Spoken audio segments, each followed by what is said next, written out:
नमस्कार, स्वागत है आपका जी बिजनेस में। मैं हूं दीपक डोभाल और आप देख रहे हैं आपकी खबर आपका फायदा। जी बिजनेस ने जब से अपनी खास मुहिम ऑपरेशन हफ्ता वसूली शुरू की है, तब से इस मुहिम की तमाम इसके जो पॉजिटिव इंपैक्ट्स हैं वो दिखाई दे रहे हैं। ये मुहिम लगातार रंग ला रही है। डिजिटल लेंडिंग ऐप के जरिए हफ्ता वसूली करने वालों पर आरबीआई नकेल कसने जा रही है। ये ऐप्स ग्राहकों को ऊंची ब्याज दर पर लोन देकर उनसे हफ्ता वसूली करते हैं। आरबीआई ने अपनी रिपोर्ट में कर्ज बांटने वाले अवैध ऐप्स को रेगुलेट करने और कानूनी दायरे में लाने की बात कही है। आज हम इसी मुद्दे पर चर्चा करेंगे और जानेंगे कि क्या आरबीआई के सुझाव डिजिटल लेंडिंग ऐप्स पर अंकुश लगाने के लिए पर्याप्त हैं। आरबीआई की जो वर्किंग ग्रुप है उनके सुझाव हैं, और अगर कोई कमी है तो वो क्या है। आरबीआई को रेगुलेशन में क्या क्या शामिल करना चाहिए, इस पर हम बहुत वृहद चर्चा करेंगे। लेकिन सबसे पहले ये रिपोर्ट देखिए, लौट रहे हैं खास मेहमानों के साथ।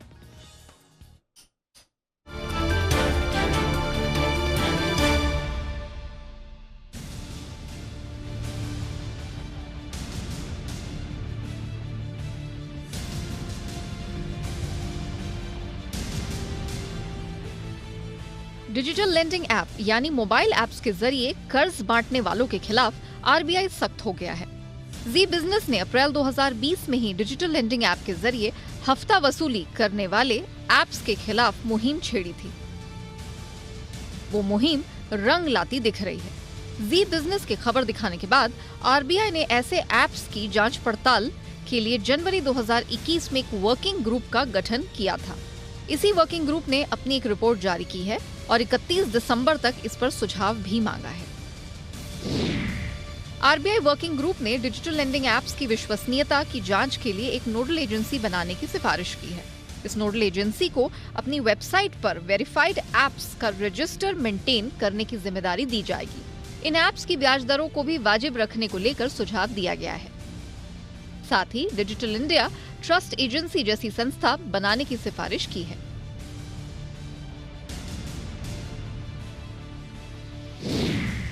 दरअसल आरबीआई के मुताबिक देश में 1100 से अधिक डिजिटल लेंडिंग ऐप्स हैं, जिसमें 600 से ज्यादा लोन ऐप्स आरबीआई के नियम कायदों के बजाय गैर कानूनी तरीके से काम कर रहे हैं। साथ ही ये एनबीएफसी की कैटेगरी में भी नहीं आते हैं।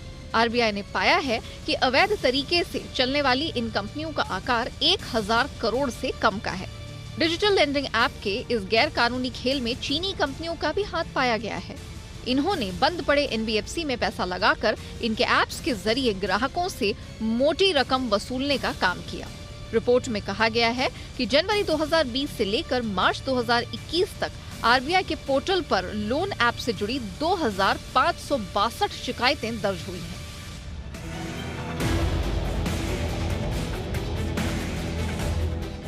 अब हम आपको बताते हैं कि आखिर ये डिजिटल लेंडिंग ऐप क्या है और कैसे ग्राहकों को जाल में फंसाकर पैसे ऐंठते हैं। दरअसल आसान शर्तों पर कर्ज देने की वजह से लोग इनके बहकावे में आ जाते हैं और ऊंची ब्याज दर के चलते इनके शिकंजे में फंस जाते हैं। ये ऐप एक तो 48 से 50% की ब्याज दर पर लोन देते हैं, वहीं लोन देने से पहले आपके मोबाइल के डेटा को एक्सेस करने की हर तरह की परमिशन भी ले लेते हैं। ये कर्ज भरने में देरी करने पर हैवी पेनल्टी लगाते हैं सो अलग। अगर आप इसके बाद भी लोन चुकाने में कोताही बरतते हैं तो ये आपको ब्लैकमेल करना शुरू कर देते हैं और आपके सगे संबंधियों को आपके कर्ज की जानकारी साझा करने की धमकी देते हैं। वसूली एजेंट्स का आतंक इतना ज्यादा था कि कई लोगों ने आत्महत्या तक कर ली। ऐसे में लेंडिंग ऐप से कर्ज लेने से पहले जांचना जरूरी है कि ये आरबीआई के दिशा निर्देशों को फॉलो करते हैं या नहीं। ब्यूरो रिपोर्ट, जी मीडिया। अब करेंगे इस मुद्दे पर चर्चा, लेकिन खास मेहमानों का पैनल भी हमारे साथ जुड़ चुका है। लेकिन आज किन मुद्दों के इर्द गिर्द आज की चर्चा घूमेगी और आपको शो के एंड में किन सवालों के जवाब मिलेंगे, वो 3 सवाल देख लीजिए जरा। आज के हमारे 3 सवाल हैं। इस कवायद के बाद फ्रॉड डिजिटल लेंडिंग ऐप्स का पूरा खेल क्या खत्म होगा, ये है आज का हमारा पहला सवाल। और दूसरा सवाल है कि क्या अनाप शनाप ब्याज पर लगाम कसेगी। वर्किंग ग्रुप ने क्या ब्याज को लेकर कुछ बात कही है या नहीं कही है, इस पर भी करेंगे चर्चा। और साथ ही साथ सबसे बड़ा सवाल कि धमकीबाज रिकवरी एजेंट से आखिर मिलेगी निजात कैसे? यह है आज का हमारा तीसरा सवाल। तो ये है आज के 3 सवाल। अब आज के मेहमानों से आपका परिचय करा देते हैं। हमारे साथ शो पर 3 खास मेहमान जुड़ चुके हैं। हमारे साथ हैं मधु एकम्बरम जी, जो कि सीईओ हैं क्रेजी बी के। मधु जी, आपका बहुत बहुत स्वागत है। हमारे साथ है प्रशांत माली, जाने माने साइबर लॉ एक्सपर्ट हैं। प्रशांत जी, आपका बहुत बहुत स्वागत है। और हमारे साथ देश के जाने माने consumer right activist professor Shriram Khanna साहब भी मौजूद हैं। खन्ना सर, बहुत बहुत स्वागत है आपका। मधु जी, आप ही से चर्चा की शुरुआत करते हैं। ये जो वर्किंग ग्रुप की सिफारिशें हैं, काफ़ी सिफारिशें इसमें हैं। ब्याज दरों पर वाजिब रखने के लिए व्यवस्था बनाने का सुझाव है, डिजिटल इंडिया ट्रस्ट एजेंसी जैसी संस्था बनाने का सुझाव है, लेंडिंग एप्लीकेशन ऐसी संस्थाओं से वेरीफाइड होने की बात कही गई है, और साथ ही साथ एक इंपॉर्टेंट चीज इसमें यह भी है कि रेगुलेटेड लोग ही एजेंट बन पाएं, ऐसी कोई व्यवस्था बनानी पड़ेगी। लेकिन क्या एक ब्रॉडर पर्सपेक्टिव में आरबीआई वर्किंग ग्रुप की ये जो सिफारिशें हैं, इस पूरी जिस बात को लेकर हमने मुहिम शुरू की थी अपनी हफ्ता वसूली, क्या उसके जो एंड आउटकम्स हैं, क्या उनको सही तरीके से एड्रेस कर पा रही हैं ये सिफारिशें? मधु जी। सबसे पहले सबको नमस्कार। ये एक बहुत ही महत्वपूर्ण मुद्दा है। पहली बात तो ये है कि ये रिपोर्ट ऑलमोस्ट 10 महीने के बाद आया है। वर्किंग ग्रुप को जनवरी में कॉन्स्टिट्यूट किया गया था और ऑलमोस्ट 10 महीने के बाद ये रिपोर्ट आया गया है। तो देखिए, पहले एक अच्छी चीज ये है कि यहाँ पे एक डिजिटल लेंडिंग, जो ऑथेंटिक डिजिटल लेंडर्स है, जो सारे नियमों को पालन करते हुए जो लेंडिंग करते हैं, उनका एक रिकग्निशन भी हुआ है। क्योंकि एक इंडस्ट्री ऐसा फैल रहा था जहाँ पे बहुत सारे रेगुलेटेड एंटिटीज भी थे, काफी सारे चीन के एप्स जो उनका भी कुछ इश्यू हुआ था वो भी थे, और बहुत सारे जो नॉन रेगुलेटेड या नॉन रजिस्टर्ड एनबीएफसीज के द्वारा भी जो कर रहे थे ऐसे एप्स भी थे। तो इसमें रेगुलेशंस आना बहुत जरूरी था और ये आ गया। तो इसका मतलब ये है कि यहाँ से थोड़ा बहुत इंडस्ट्री बहुत क्लीन अप हो जाएगी। ऑलरेडी बहुत कुछ क्लीन अप हो चुका है। ऑपरेशन हफ्ता वसूली एक ऐसा ही एक मुद्दा था जिसकी वजह से काफी सारा क्लीन अप शुरू हो गए थे पहले ही, और अभी जो भी बचे तुचे जो भी ऐसा एक्टिविटीज है वो भी बंद हो जाएगी। पहली बात ये है। सेकेंड चीज क्या है कि ये जो रिपोर्ट है काफी एग्जॉस्टिव रिपोर्ट है, जहाँ पे ऑलमोस्ट अबाउट 26 रिकमेंडेशन है और 17 सजेशंस दिया गया है। और ये सारे रिकमेंडेशंस और सलाह जो है वो गवर्नमेंट ऑफ इंडिया को भी है, और सारे एसआरओ जैसे एक एंटिटी बनाने का भी जिक्र किया गया है, और डिजिटा जो डिजिटल ट्रस्ट एजेंसी जो बोलते हैं उसका भी एक एसोसिएशन फॉर्म करने का जिक्र किया गया है। तो इसमें एक बहुत एग्जॉस्टिव रिपोर्ट है जहां पे रीइंफोर्समेंट ऑफ गाइडलाइंस, मतलब जो वॉचडॉग रीइंफोर्समेंट के बारे में भी काफी जिक्र किया गया है। टेक्नोलॉजी फ्रेमवर्क के बारे में किया गया है कि डेटा लोकलाइजेशन होना चाहिए, सर्वर्स बाहर नहीं रहना चाहिए, फेयर प्रैक्टिस कोड के ऊपर भी जिक्र किया गया है। अभी फिलहाल ये हमें देखना है कि इसका गाइडलाइंस कब निकलेगा। अभी तक तो ये पूरा सलाह है और इसके अगेंस्ट फीडबैक मांगी गई है सारे कंपनीज से, और जो डिजिटल एसोसिएशन से, उनसे सबसे इनका एक रेस्पॉन्स मांगा गया है, फीडबैक। वो दिसंबर एंड तक तो देना पड़ेगा हमें। उसके बाद आरबीआई, गवर्नमेंट ऑफ इंडिया या फाइनेंस मिनिस्ट्री से इसका रेगुलेशंस आना चालू हो जाएगा। तो वो कौन कौन सा मुद्दे पे रेगुलेशन शुरू करेंगे वो एक देखना पड़ेगा, और ये कुछ साल लगेंगे। ऐसा नहीं है कि वो जनवरी फरवरी में सारे रेगुलेशंस आ जाएंगे। जो बहुत एम मुद्दे हैं उनके ऊपर रेगुलेशंस आना शुरू हो जाएगा। तो एक तरफ से ये जो भी रेगुलेशंस आएगा उसको देखते हुए हमें ये समझना पड़ेगा कि ये कितना हद तक ये सारे जो इलीगल लेंडर्स है, इलीगल एक्टिविटीज जो चल रहा है, उसके ऊपर थोड़ा बहुत निगम आ जाएगा बोल के। तो बट फिलहाल तो ये बहुत अच्छा स्टेप है, और आरबीआई ने बहुत क्लियर कर चुका है कि वो किस दिशा में सोच रही है, और वो दिशा बहुत सही लग रहा है। हम सारे जो लेजिटिमेट लेंडर से, हमें तो ये बहुत ही सही डायरेक्शन में जा रहा है, यही हमें लग रहा है अभी वो रिपोर्ट देख के। तो या बिल्कुल 26 रिकमेंडेशन, 17 सलाह, और आपने बिल्कुल सही कहा कि इस दिशा तो सही है। और जिस मुद्दे को लेकर जी बिजनेस ने ऑपरेशन हफ्ता वसूली शुरू की थी, कमोबेश ये उसी दिशा में है कि एक आम आदमी को कैसे इन धमकीबाज डिजिटल लेंडिंग ऐप से छुटकारा मिले। और दूसरा इंपॉर्टेंट चीज आपने जो बोली, व्यवस्था इसमें यह की गई है कि जो लेजिटिमेट जो लेंडिंग ऐप्स हैं, जो ईमानदारी से अपना काम कर रहे हैं, वो भी ऑर्गेनाइज्ड होंगी। तो दो तरह से इसमें फायदा होगा। एक, जो फ्रॉड प्लेयर्स हैं वो बाहर होंगे, उन पर नकेल कसेगी, और जो दूसरा ईमानदारी से काम कर रहे हैं वो सिस्टम का हिस्सा भी बन पाएंगे और उनके लिए काम आसान होगा।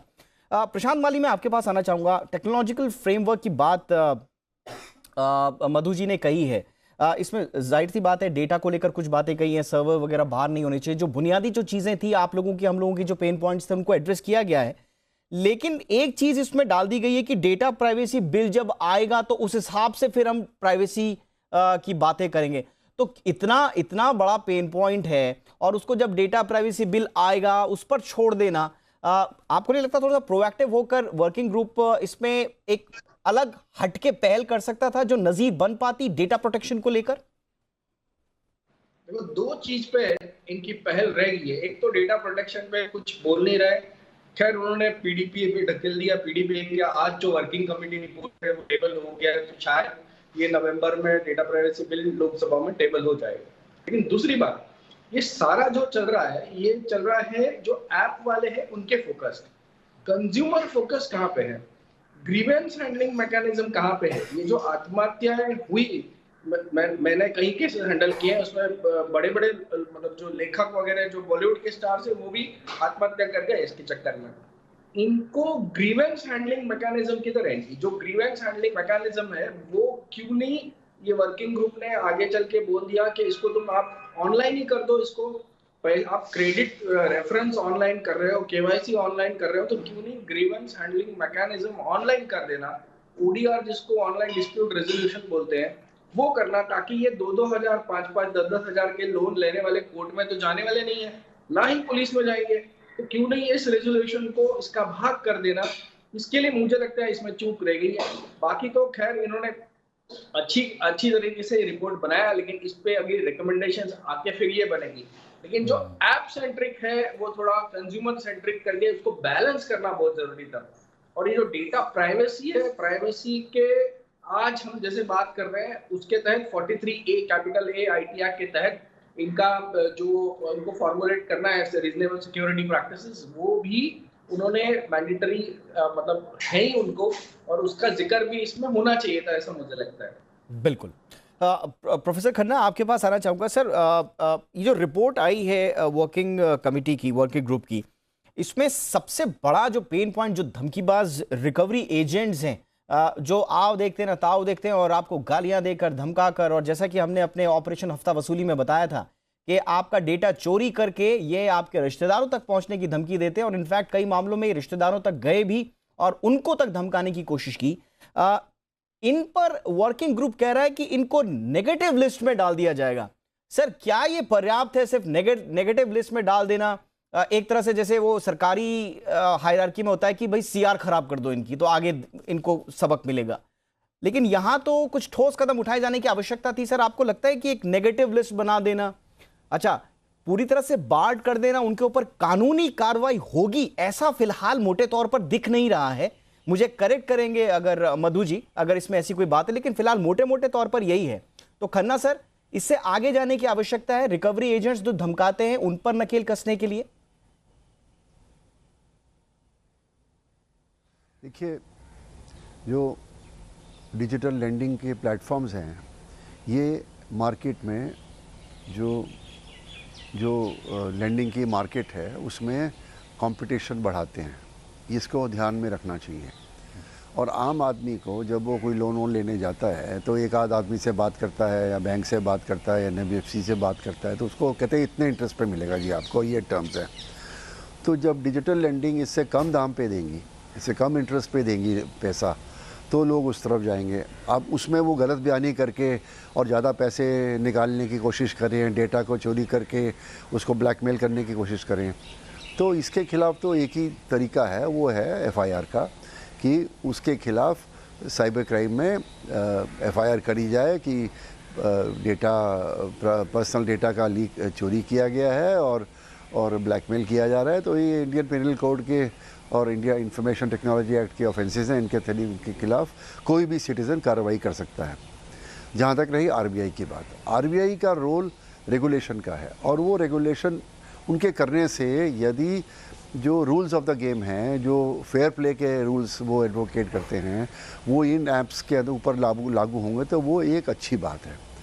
अभी हम कौन से रेगुलेशन होंगे ये इसको देखना चाहते हैं अभी।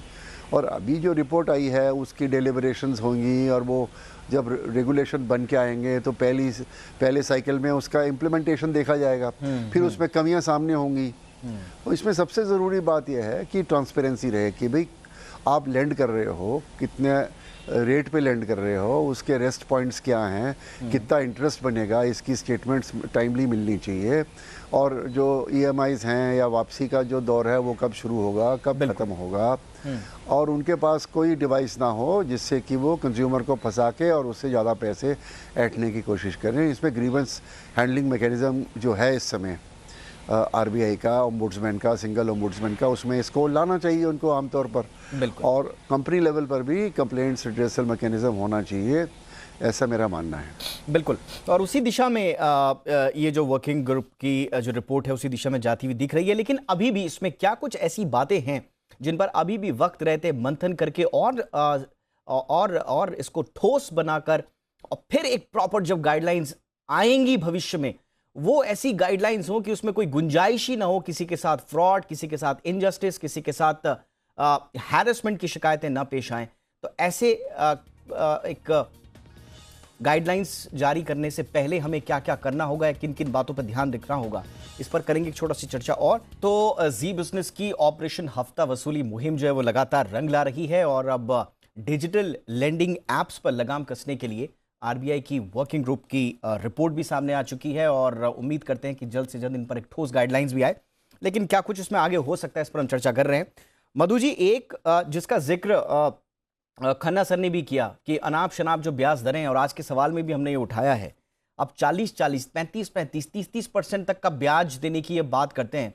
लेकिन क्या आरबीआई की वर्किंग ग्रुप कमेटी ने कुछ इस पर ध्यान दिया है कि ये अनाप शनाप ब्याज भी रेगुलेट हो, उन पर कोई कैप लगे? क्योंकि कहानी वहीं से शुरू होती है सर।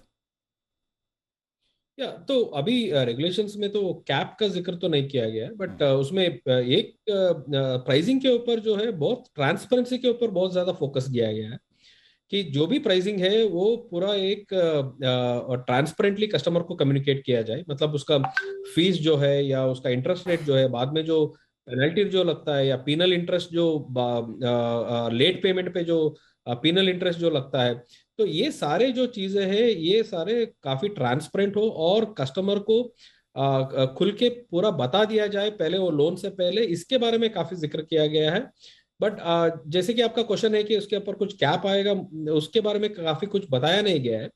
बट और एक चीज मैं ये बोलना चाहता हूँ कि देखिए, सारे रेगुलेशंस एक ही दिन आना इज मुश्किल है, क्योंकि ये सारे रिकमेंडेशंस है और इसका जो रेगुलेशंस या गाइडलाइंस बनेगा उसके लिए काफी सारा फीडबैक सिस्टम चलता है, कंपनीज को फीडबैक देना पड़ता है और उनको बहुत सारा डिफरेंट एंगल से भी देखना पड़ता है कि कोई रेगुलेशन जारी की जाएगी कि नहीं, क्योंकि काफी सारा तो ऐसा इसमें बस ब्याज और कस्टमर सेंट्रिक ही नहीं है, काफी कुछ वर्किंग मॉडल्स पे भी उन्होंने काफी जिक्र किया है। उस वर्किंग मॉडल का जिक्र में तो बहुत सारे बिजनेस मॉडल भी बंद हो सकते हैं, तो ये सब देख के ही वो रेगुलेशंस जारी करेंगे। बट एसआरओ जो उन्होंने ये किया है, एसआरओ का जो जिक्र किया है, अगर वो एसआरओ फॉर्म करेंगे तो एसआरओ में क्या होता है कि वो लोग अपना गाइडलाइंस चालू कर सकते हैं। वो लोग बोल सकते हैं कि इंटरेस्ट रेट के ऊपर क्या करना चाहिए, या जो ग्रीवियंस एड्रेसल है उसको ऑनलाइन करने के लिए कुछ इस पैनल पे भी हम लोगों ने डिस्कस किया है। तो ये सारे जो सब गाइडलाइंस है, सारे जो एसआरओ के जो मेंबर्स रहते हैं, अगर एसआरओ में मेंबर्स बन के वो सारे गाइडलाइंस अगर मतलब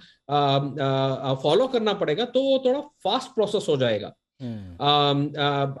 हालांकि अगर उन्होंने एसआरओ और जो और एक वॉचडॉग एजेंसी और डिजिटा का जो एजेंसी के बारे में जिक्र किया है, उनका अगर फॉर्मेशन करके उनको राइट्स दिया जाए कि तुम लोग इंडस्ट्री प्रैक्टिसेस के ऊपर थोड़ा बहुत एक लगाम लेके आ जाए, तो काफी कुछ सुधर सकता है बहुत जल्दी से। उसके बाद रेगुलेशन थोड़ा टाइम में आएगा, तो उस टाइम पे रेगुलेशन पे सारे प्लेयर्स भी वहां पे फॉलो करना शुरू कर जाएंगे।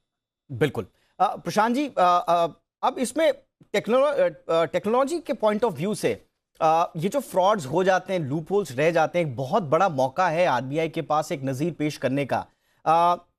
आपके हिसाब से ऐसी डिजिटल लेंडिंग एप्स या जो डिजिटल वर्ल्ड में जो फ्रॉड्स हो रहे हैं, फाइनेंशियल फ्रॉड्स तो बहुत ज़्यादा बढ़ रहे हैं और डिजिटल दुनिया में तो सबसे ज़्यादा बहुत तेज़ी से बढ़ रहे हैं, क्या ऐसा करना चाहिए कि गुंजाइश ही ना रहे, या अगर कोई ऐसा फ्रॉड होता है तो पकड़ में आ जाए वो? क्योंकि आजकल तो फ्रॉड होते पकड़ में नहीं आते, प्रॉब्लम ये है।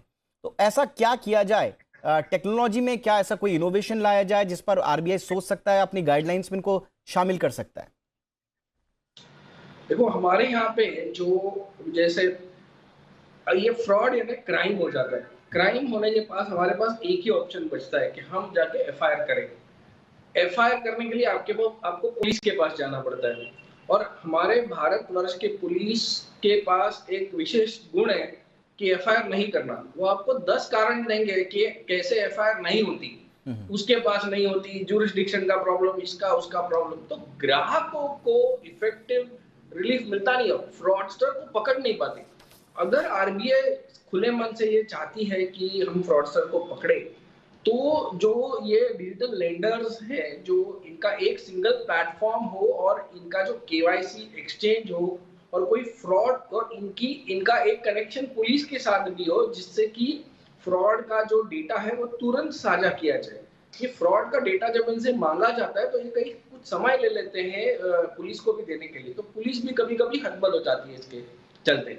दूसरी बात यह है कि ये जो फ्रॉड होने के पीछे कारण भी सबसे महत्वपूर्ण है। जो इनका ऑडियंस है, मतलब जो इनके ग्राहक है, वो काफी सारे वर्नाक्युलर लोग हैं, जिन्हें हिंदी भाषा, गुजराती भाषा या जो अपनी भाषा समझती है।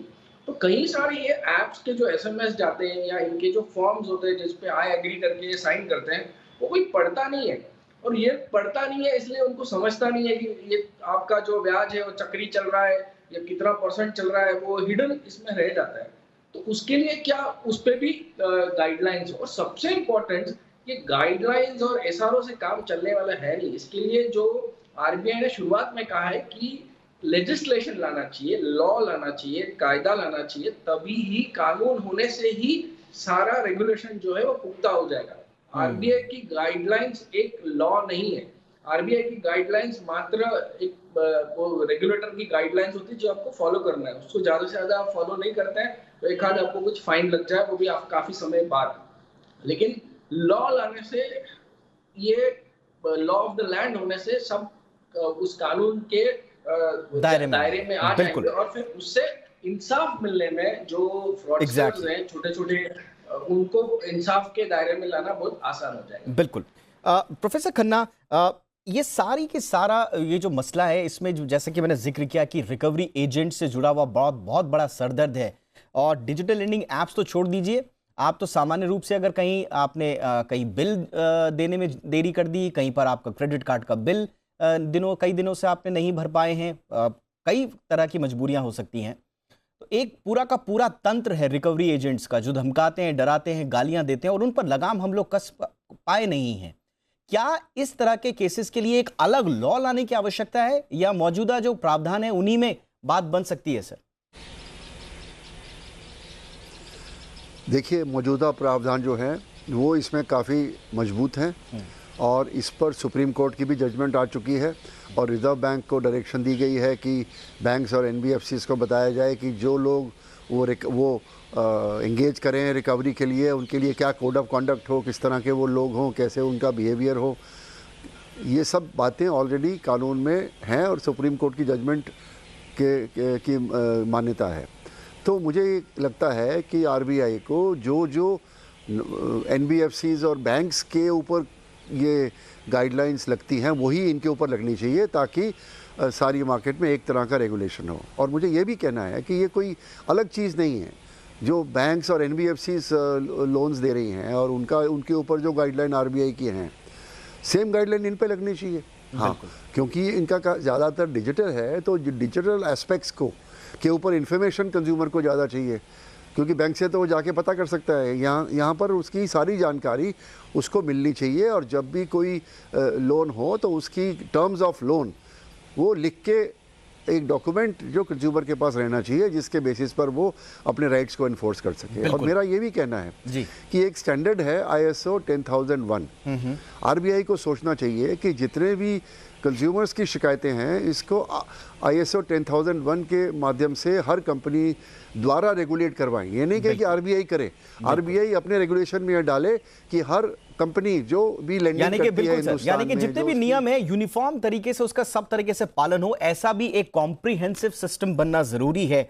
और जैसा कि मधु जी ने बिल्कुल सही कहा कि ये तो रिकमेंडेशंस हैं फिलहाल, अब इन रिकमेंडेशंस को रेगुलेशंस में तब्दील होने में थोड़ा वक्त लगेगा, लेकिन मुझे लगता है ये वक्त शायद आरबीआई के पास भी है कि जो रिकमेंडेशंस आ रही हैं क्या उनमें कुछ जोड़ घटाकर और ठोस किया जा सकता है या नहीं। और हमारी मुहिम भी यही है ताकि एक आम कंज्यूमर को उसका हक मिल सके। बहुत बहुत शुक्रिया आप तीनों का हमारे साथ जुड़ने के लिए। मधु एकम्बरम जी शुक्रिया, Prashant Mali ji thank you so much, professor Khanna thank you so much.